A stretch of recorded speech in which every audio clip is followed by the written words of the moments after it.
dating DLSU Green Archer na si Martin Reyes. Ngayon ay digital account officer na siya sa ABS-CBN. Ngunit patuloy pa rin niyang nire-relive ang kanyang mga adventures sa hardcourt. But this time, dito na sa Kilos Kapamilya Basketball Games. Si Martin Reyes ang humatak sa kanyang team na Digital Media Division patungo sa kanilang ikalawang panalo. Tinalo nila ang Team Access 71-47. Nagtala ng 17 points at 14 rebounds ang dating DLSU forward, kasama na ang isang two-handed slam dunk. Thankful ako na mayroon tayong ganito sa office. Nakakatulong to para ilabas yung talents given to me by God. Nasi-share ko rin sa iba.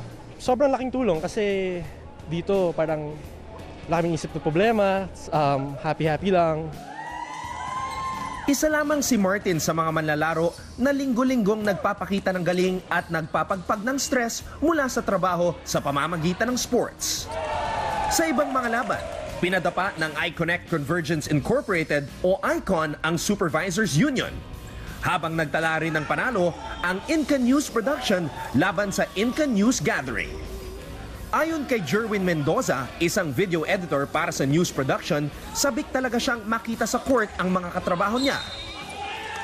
Malaking tulong kasi every year naman inaabangan ng mga empleyado to para magkasama-sama din, hindi lang dun sa isang department, pati yung mga iba makasama namin.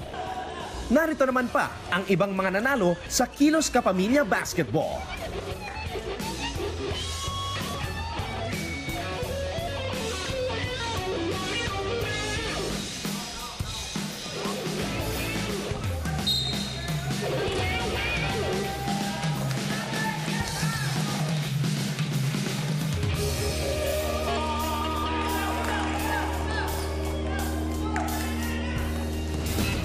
Hi guys, keep watching The Score for the latest sports updates and don't forget to subscribe to the ABS-CBN Sports in Action YouTube channel.